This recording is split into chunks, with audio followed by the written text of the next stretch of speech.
Assalamualaikum warahmatullahi wabarakatuh, teman pecinta sejarah. Alhamdulillah hari ini bertemu lagi kita di program Baca Sirah Nabawiyah, dan hari ini kita sudah masuk ke episode 44 dengan judul Perang Tabuk. Selamat menyimak.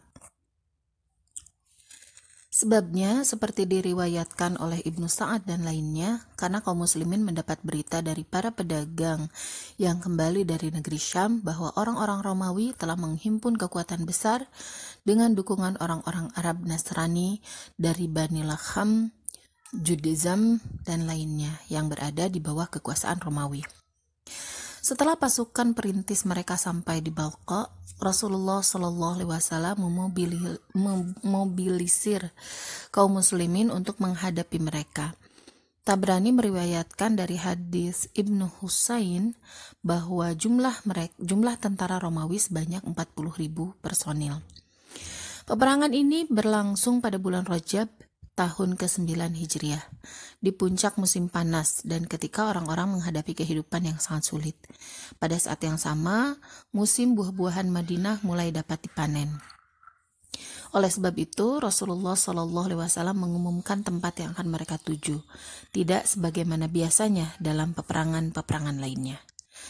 Ka'ab bin Malik radhiyallahu anhu berkata, Rasulullah Shallallahu Alaihi Wasallam mengumumkan peperangan ini kepada kaum muslimin, tidak seperti biasanya jika beliau hendak melakukan peperangan.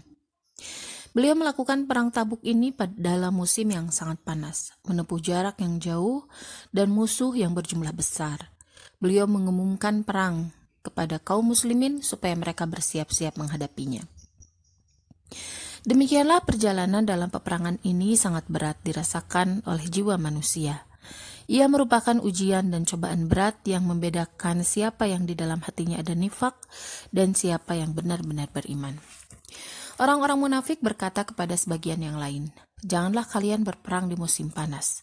Sementara itu sebagian yang lain datang kepada Rasulullah SAW menyatakan, "Berilah izin kepadaku dan janganlah kamu menjerumuskan aku ke dalam fitnah. Demi Allah, kaumku tidak mengenal orang yang lebih mengagumi wanita selain daripada aku.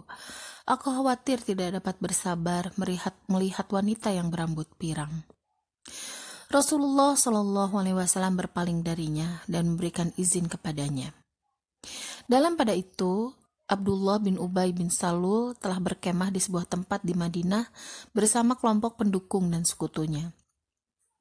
Ketika Rasulullah Shallallahu Alaihi Wasallam bergerak menuju Tabuk, ia bersama rombongannya tidak bersedia berangkat bersama Nabi Shallallahu Alaihi Wasallam. Di antara ayat Al-Quran yang diturunkan berkenaan dengan sikap orang-orang munafik ini adalah ada dalam surat At-Taubah ayat 81.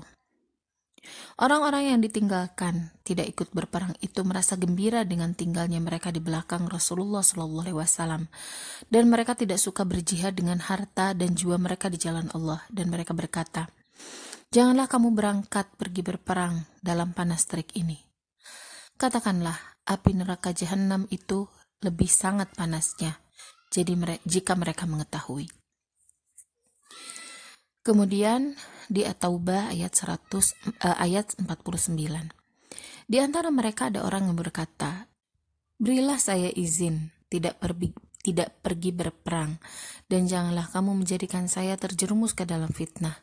Ketahuilah bahwa mereka telah terjerumus ke dalam fitnah, dan sesungguhnya jahanam itu benar-benar meliputi orang-orang yang kafir.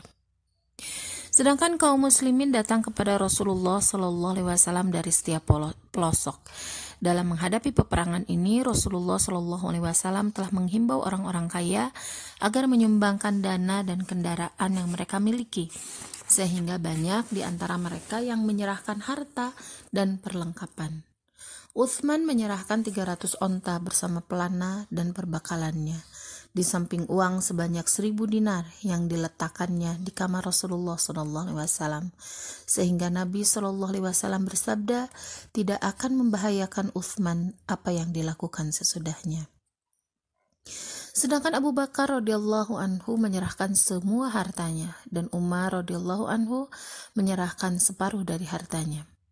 Tirmidzi meriwayatkan dari Zaid bin Aslam dari bapaknya, ia berkata, Aku pernah mendengar Umar radhiyallahu anhu berkata, Rasulullah Shallallahu Alaihi Wasallam memerintahkan kami bersedekah, dan kebetulan waktu itu saya sedang punya harta. Lalu aku berucap, sekarang aku akan mengalahkan Abu Bakar, jika memang aku dapat mengalahkannya pada suatu hari. Kemudian aku datang kepada Rasulullah Shallallahu Alaihi Wasallam membawa separuh dari hartaku.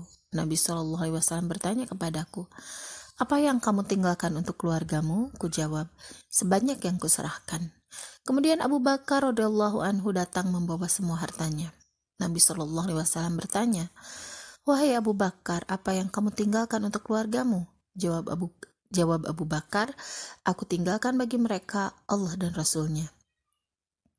Akhirnya aku berkata, aku tidak akan dapat mengalahkannya dalam perlombaan melaksanakan kebaikan untuk selama-lamanya.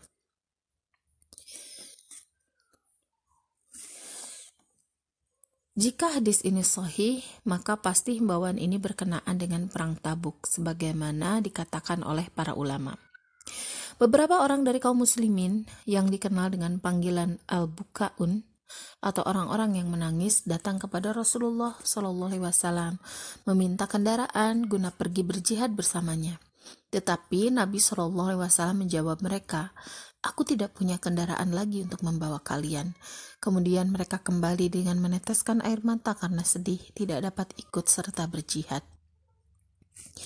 Rasulullah Shallallahu Alaihi Wasallam keluar bersama sekitar 30.000 personil dari kaum muslimin. Di antara kaum muslimin ada beberapa orang yang tidak ikut berperang, bukan karena ragu dan bimbang, yaitu Ka'ab bin Malik, Murarah bin Ar-Rabi, dan Hilal bin Umayyah, dan Abu Khaisamah. Mereka ini, seperti dikatakan oleh Ibnu Ishaq, adalah orang-orang yang jujur, yang tidak diragukan keislaman mereka. Hanya Abu Khaisamah yang kemudian menyusul Rasulullah Shallallahu Alaihi Wasallam di Tabuk. Tabrani, Ibnu Ishaq, dan Al-Waqidi meriwayatkan bahwa setelah Rasulullah Shallallahu Alaihi Wasallam berjalan beberapa hari, Abu Khaisamah kembali kepada keluarganya di hari yang sangat panas sekali. Kemudian dia disambut oleh kedua istrinya di dua kemahnya yang terletak di tengah kebunnya. Masing-masing dari keduanya telah menyiapkan kemahnya dengan nyaman, lengkap dengan air sejuk dan makanan yang disediakan. Ketika masuk ke pintu kemah, dia melihat kedua istrinya dan apa yang telah mereka persiapkan. Kemudian dia berkata, Rasulullah Shallallahu Alaihi Wasallam berjemur di terik matahari dan diterpa angin panas. Sedangkan Abu Khaisamah bersantai ria di kemah yang sejuk, menikmati makanan yang tersedia dan bersenang ria dengan wanita-wanita cantik. Demi Allah, ini tidak adil. Selanjutnya dia berkata, demi Allah, aku tidak akan masuk kemah salah seorang di antara kalian sehingga aku menyusul Rasulullah Shallallahu Alaihi Wasallam. Kemudian kedua istrinya pun mempersiapkan perbekalannya. Ia berangkat mencari Rasulullah Shallallahu Alaihi Wasallam dan berhasil menyusulnya ketika Nabi Shallallahu Alaihi Wasallam turun di Tabuk. Ketika Abu Khaisamah semakin mendekati kaum muslimin, mereka berkata, ada seorang pengendara yang datang. Kemudian Rasulullah Shallallahu Alaihi Wasallam bersabda, ia adalah Abu Khaisamah. Mereka berkata, wahai Rasulullah, ia memang Abu Khaisamah. Setelah turun dari kendaraannya, Abu Khaisamah menghadap Rasulullah SAW. Sabda Nabi SAW kepadanya, engkau mendapatkan keutamaan wahai Abu Khaisamah. Setelah Abu Khaisamah menceritakan masalahnya, Rasulullah SAW berdoa untuk kebaikannya. Dalam perjalanan ini, kaum muslimin mengalami kesulitan yang sangat berat. Imam Ahmad dan lainnya meriwayatkan bahwa 2 atau 3 orang bergantian menaiki 1 ekor unta. Mereka juga kehabisan perbekalan air minum sehingga terpaksa memotong unta mereka untuk diambil perbekalan airnya. Imam Ahmad meriwayatkan di dalam musnadnya dari Abu Hurairah radhiyallahu anhu, ia berkata, pada waktu perang Tabuk, kaum muslimin mengalami kelaparan, sehingga mereka berkata, wahai Rasulullah, izinkanlah kami menyembelih onta-onta kami untuk dimakan. Nabi Shallallahu Alaihi Wasallam menjawab, lakukanlah. Tetapi Umar radhiyallahu anhu datang seraya berkata, wahai Rasulullah, kalau mereka menyembelih onta-onta itu, niscaya kendaraan kita berkurang. Tetapi perintahkan saja agar mereka mengumpulkan sisa perbekalan mereka, kemudian doakanlah semoga Allah memberkatinya. Lalu Nabi Shallallahu Alaihi Wasallam memerintahkan agar sisa-sisa perbekalan mereka dikumpulkan di atas tikar yang telah digelar. Maka orang-orang pun berdatangan. Ada yang membawa segenggam gandum dan ada pula yang membawa segenggam kurma. Sehingga terkumpullah perbekalan makanan yang tidak terlalu banyak. Kemudian Nabi Shallallahu Alaihi Wasallam memohon keberkahannya. Setelah itu Nabi Shallallahu Alaihi Wasallam berkata kepada mereka, "Ambillah dan penuhilah kantong-kantong makanan kalian." Kemudian mereka pun memenuhi kantong-kantong makanan mereka sampai tidak ada tempat makanan yang kosong di perkemahan, kecuali mereka telah memenuhinya. Mereka juga telah makan hingga kenyang, bahkan makanan itu masih tersisa. Kemudian Nabi Shallallahu Alaihi Wasallam bersabda, "Aku bersaksi tidak ada ilah kecuali Allah, dan sesungguhnya aku adalah Rasulullah, seorang hamba yang menghadap Allah dengan dua kalimat tersebut tanpa ragu, pasti tidak akan dihalangi masuk surga."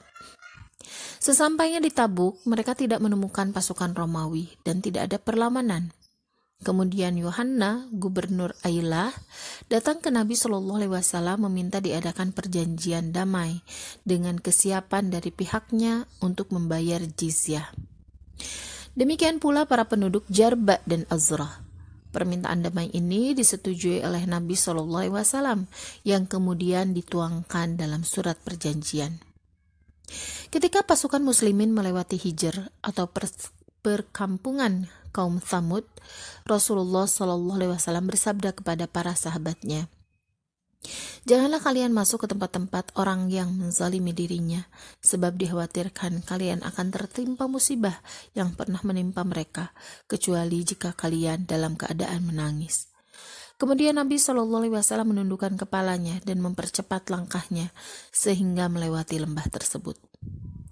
Akhirnya Nabi Shallallahu Alaihi Wasallam kembali ke Madinah. Setibanya di dekat Madinah, Nabi Shallallahu Alaihi Wasallam bersabda kepada para sahabatnya, "Itulah Thabah dan itulah Uhud, gunung yang mencintai kita dan kita cintai." Sabdanya pula, "Di Madinah ada orang-orang yang berangkat bersama kalian. Mereka turut menjelajah lembah bersama kalian." Para sahabat bertanya, "Wahai Rasulullah, bukankah mereka itu tetap tinggal di Madinah?" Nabi Shallallahu Alaihi Wasallam menjawab, "Ya, mereka tetap di Madinah karena berhalangan."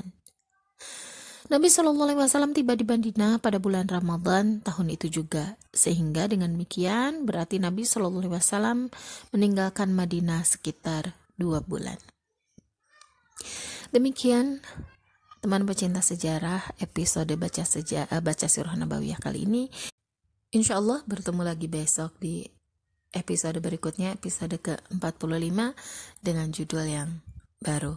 Terima kasih sudah menyimak dan mohon maaf apabila ada kesalahan. Wassalamualaikum warahmatullahi wabarakatuh.